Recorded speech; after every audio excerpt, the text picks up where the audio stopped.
วัสดีจ้าสวัสดีท่านผู้ชมทุกท่านนี่เป็นผลการออกรางวัลหวย5 หน่อย VIP ประจำวันที่29พฤษภาคม2569รางวัลเลข2ตัวล่างเลขที่ออก63รางวัลเลข5ตัวล่างเลขที่ออก76463รางวัลเลข2ตัวบนเลขที่ออก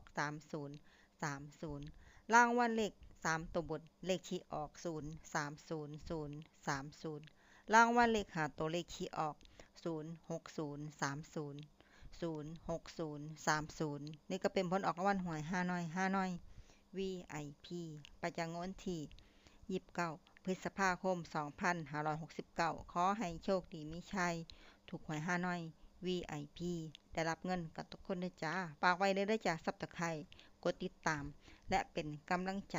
ขอขอบคุณทุกท่านที่เข้ามารับชมและรับฟังแล้วมาพบกันใหม่ในผลการออกหวย5หน่อยในวันพรุ่งนี้